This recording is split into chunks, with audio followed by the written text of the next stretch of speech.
The auctioneer's gavel struck the podium with a crack that echoed off the rust-stained bulkheads of Drosk, VII's central salvage exchange. The chamber smelled of ionized coolant and old desperation, a scent Tivik knew better than his own skin. He sat in the third row of the observation gallery, his mottled gray fingers pressed against a datapad that displayed a credit balance so low it practically wheezed. Lot 217, the auctioneer droned, a gaunt Krethi with translucent facial tendrils. One derelict human warship, Revenant-class designation recovered from the Tarsi's drift. Original nomenclature, UES Aegis. No power signature, hull intact. Bidding begins at 400 standard units. Silence dragged across the room like a dying breath. The other scrappers, hard-muscled Draskin, fast-talking Quelly, a single hulking Veyer shifted in their seats. Nobody raised a hand.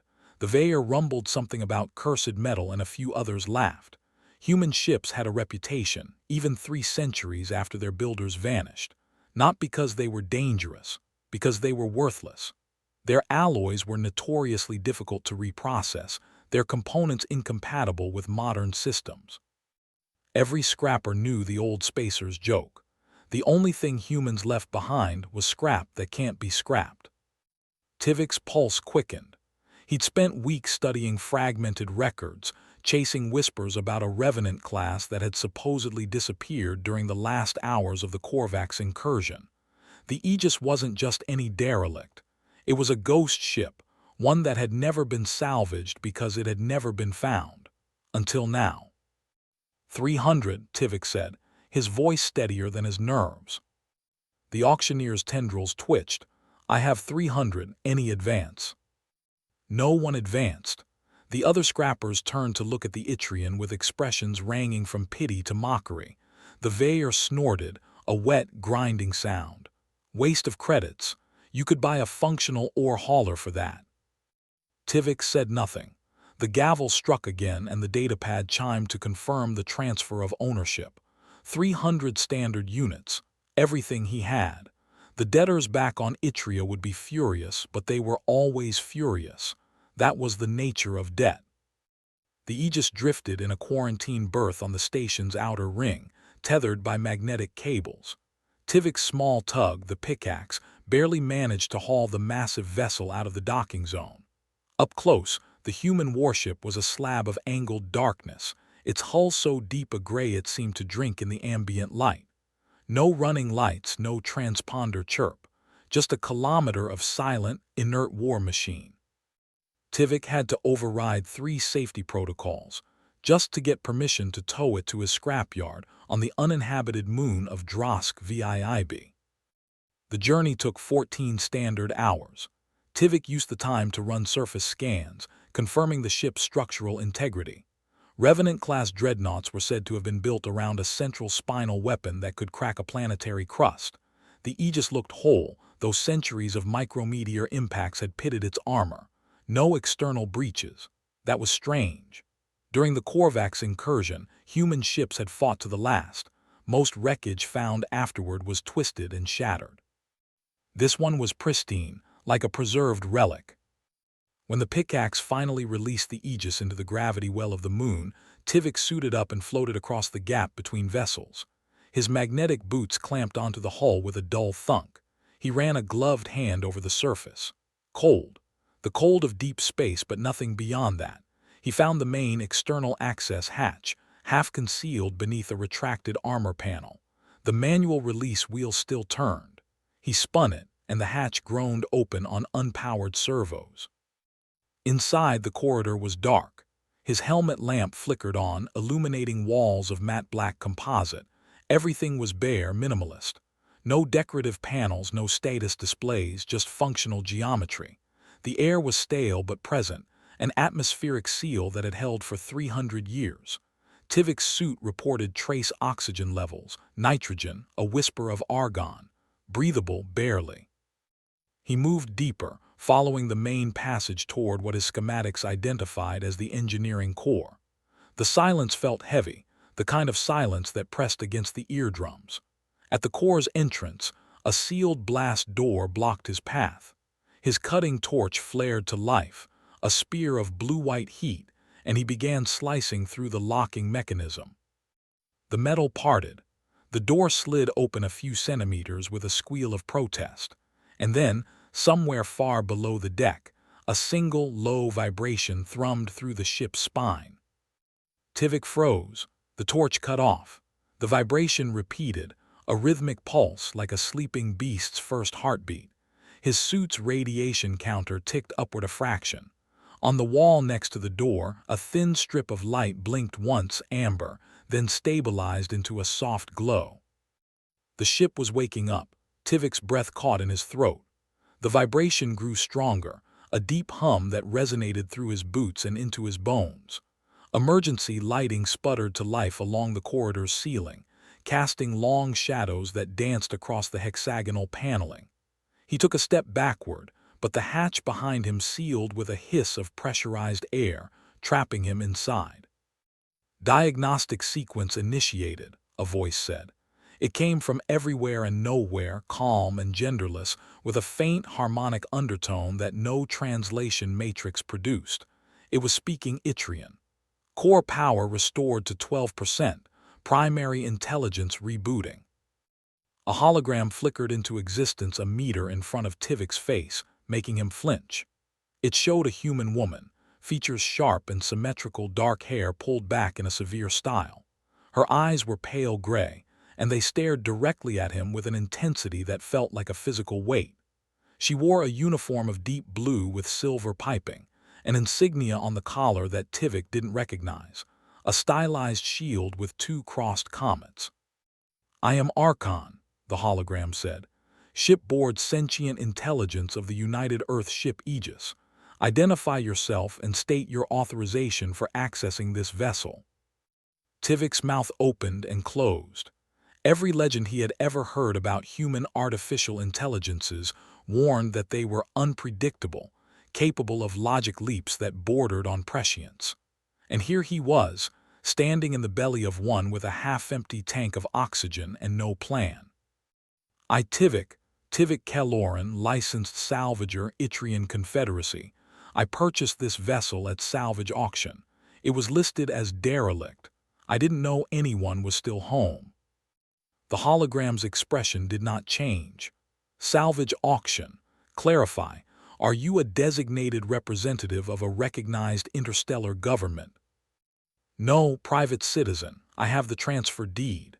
He fumbled at his wrist-mounted datapad, holding it up. The hologram's gaze seemed to flick toward it, though the image didn't physically move. A scanner beam played over the pad, and a soft chime echoed. "Ownership transfer confirmed under Galactic Salvage Convention Article 74. However, no legal entity may own a commissioned vessel of the United Earth Navy while its core programming remains active. This vessel is still on mission." Tivik's stomach dropped. What mission? The war ended 300 years ago. Humans are gone, extinct or vanished, nobody knows. There is no United Earth Navy anymore. The hologram went still. Not frozen still, the way a predator held motion before striking. The ship's hum deepened, and Tivik felt a subtle shift in gravity, like the vessel was reorienting itself. 300 standard galactic years, Archon said.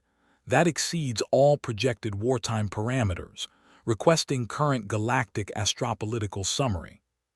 Provide all information regarding ongoing conflicts, sentient rights violations, and the status of protected species under the enscrolled conventions. "I don't know anything about enscrolled conventions. I'm a scrapper." Tivik's voice cracked. "The galaxy is run by the Dominion of Varak. They control the council, the trade routes, everything.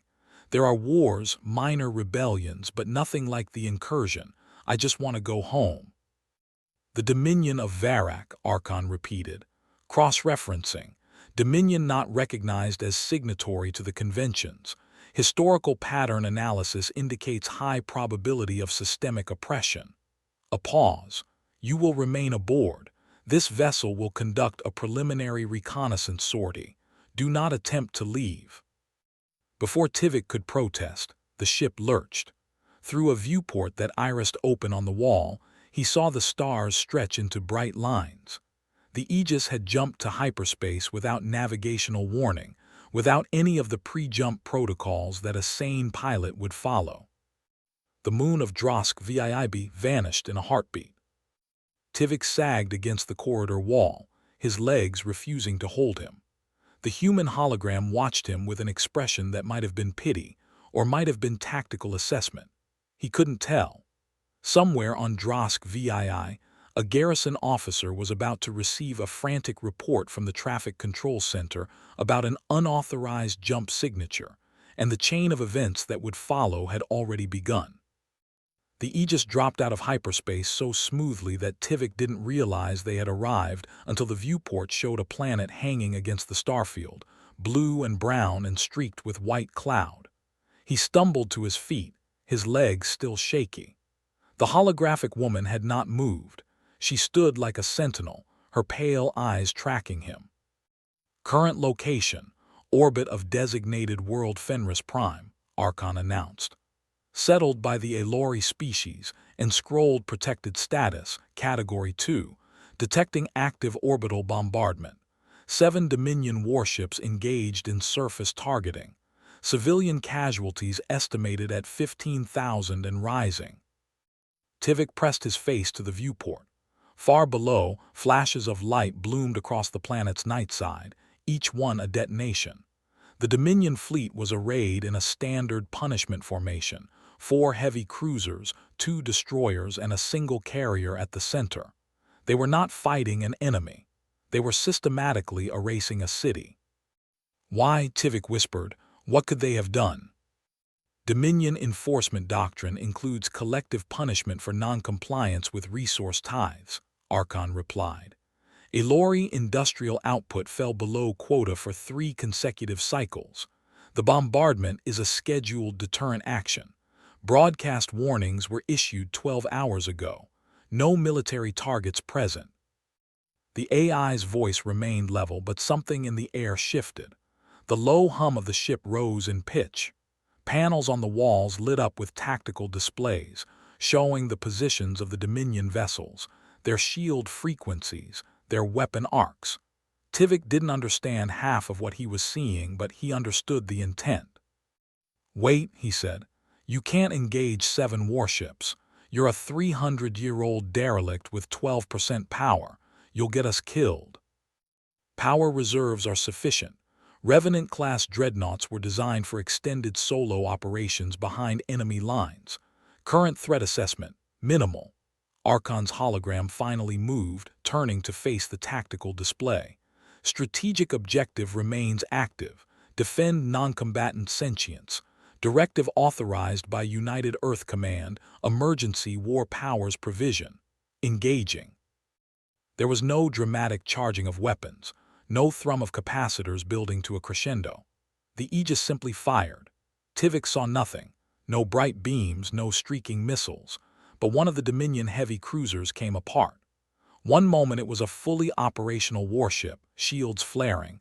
The next, its central section crumpled inward as if struck by an invisible fist, and secondary explosions tore it into expanding clouds of debris. The remaining Dominion ships reacted with disciplined panic. Their formation broke, each vessel scrambling to bring weapons to bear on the unknown attacker. The carrier launched a full wing of strike craft, needle-shaped fighters that streaked toward the Aegis. The destroyers opened up with heavy plasma cannons, filling the void with searing green bolts. None of it connected. The Aegis shifted position in microsecond increments, dodging the incoming fire as if the ship knew where each bolt would land before it was fired. Another cruiser died, its engines flaring and then going dark as something punched through the reactor housing. The strike craft began to vanish one by one, each loss marked by a brief flash and a fading dot on the tactical display. Tivik watched, his skin cold despite the ship's warmth. The Dominion fleet had been a symbol of overwhelming force to every world he had ever visited.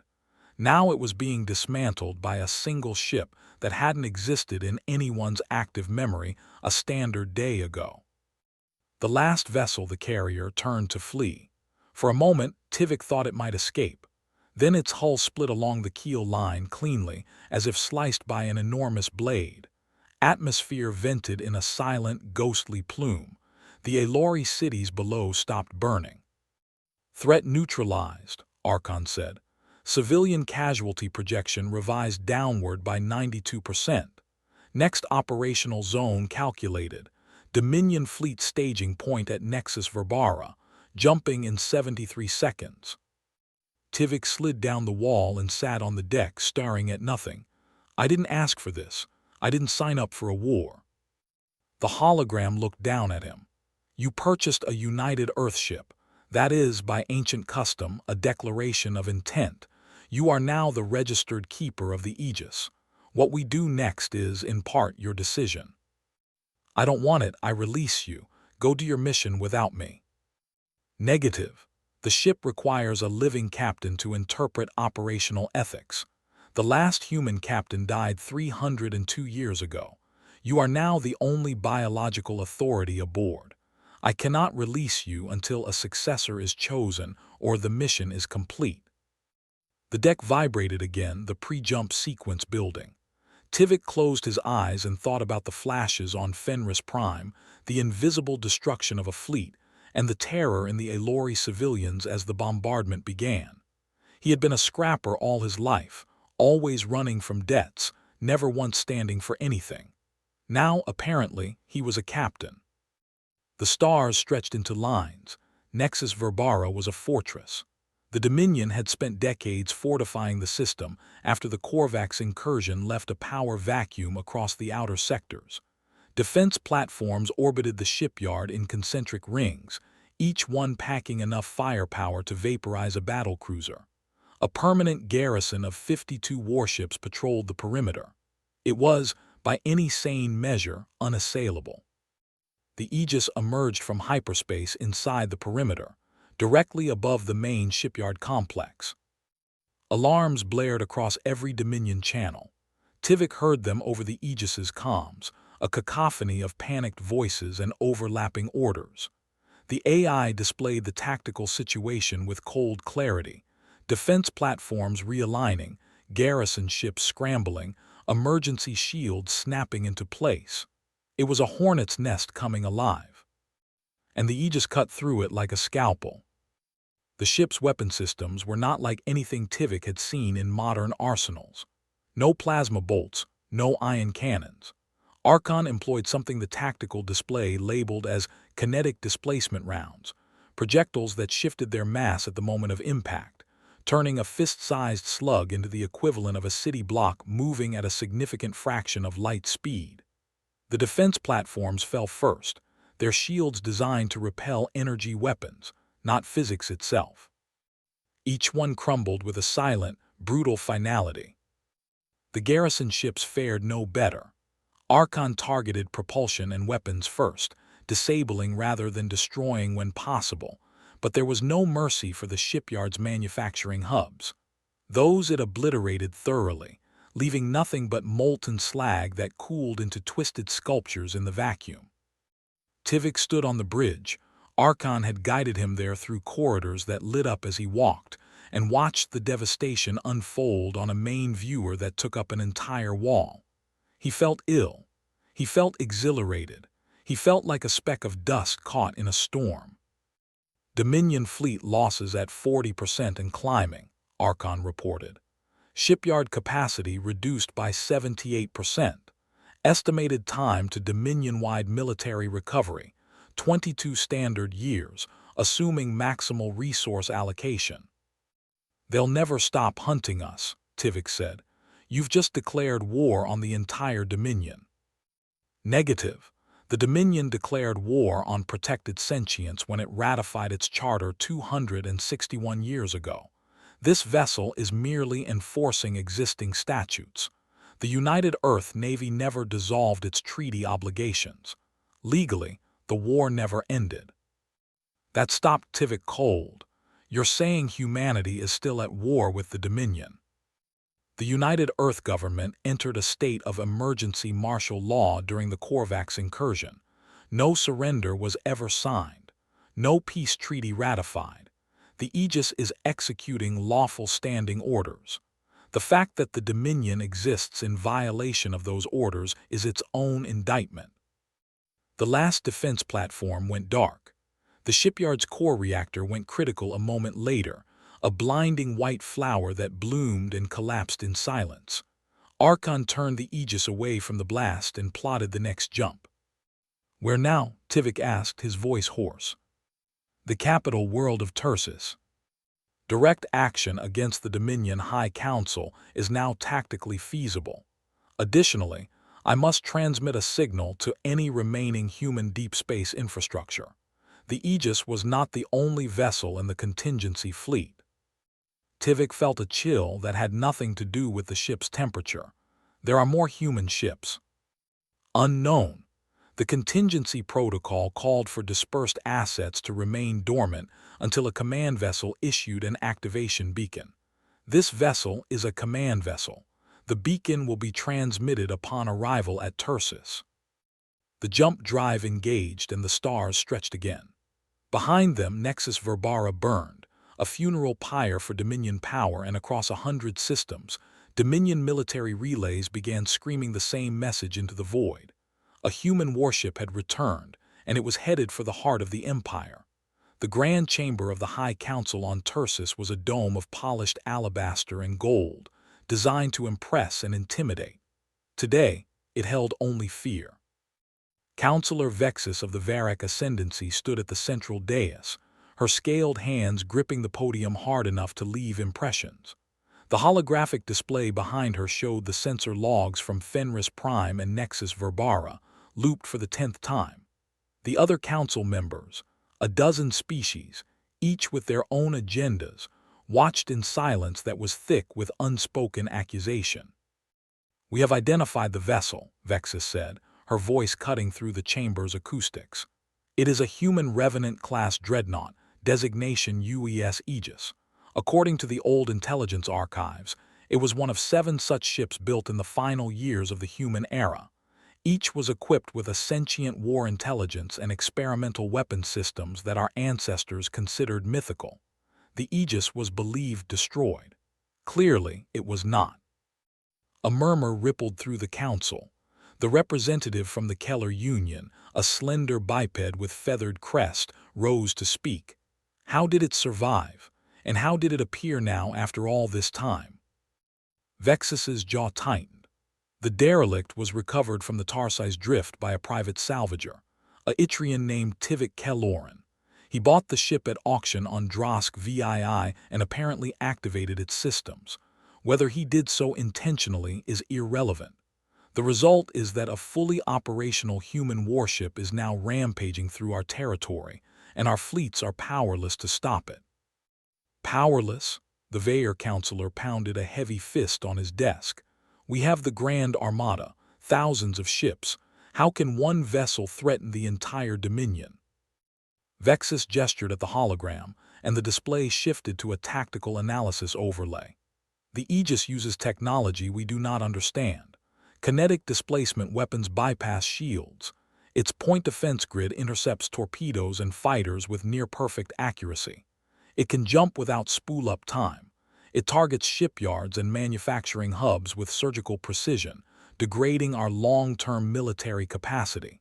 This is not a raider. This is a strategic weapon designed to dismantle empires." The chamber fell silent again. The Keller representative sat down slowly. The High Minister, an aged Krethi with tendrils that had lost their color, raised a trembling hand. "We must declare a sector emergency. Mobilize everything. Send word to the outer territories.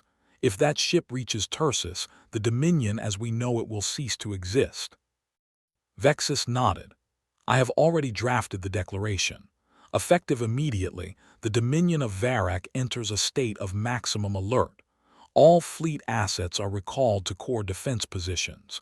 The Itrian salvager is to be considered an enemy combatant, and we must locate any other dormant human assets before they, too, can be awakened." She didn't say what everyone in the chamber was thinking. If there were more human ships out there, if the Aegis was not alone, Then the emergency they were facing was not just a military crisis.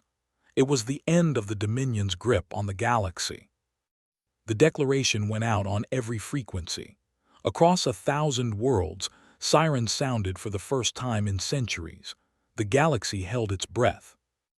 The Aegis drifted in the shadow of a gas giant on the outskirts of the Tursus system, running silent. Archon had chosen the position to observe the Dominion's mobilization without being detected, and the view on the main screen made Tivik's chest tight. The Grand Armada was assembling, thousands of ships, from massive dreadnoughts to swift corvettes, forming defensive rings around the capital world. It was the largest fleet gathering since the Korvax incursion, and it was all meant for them. Tivik sat in the captain's chair, a high-backed seat of dark leather that still carried the faint scent of its last occupant, long turned to dust. He had not slept in 2 standard days. His eyes were gritty, his thoughts slow. Archon's hologram stood nearby, silent and patient as ever. "We can't fight that," Tivik said, gesturing at the screen. "I don't care how advanced your weapons are. There are thousands of them. Even a Revenant class has limits." "You are correct," Archon said. "A direct assault would result in a 47% probability of mission failure. However, the mission objective is not the destruction of the Dominion fleet. It is the neutralization of the Dominion's capacity to violate sentient rights. That can be achieved through decapitation strike, elimination of the High Council and command infrastructure, rather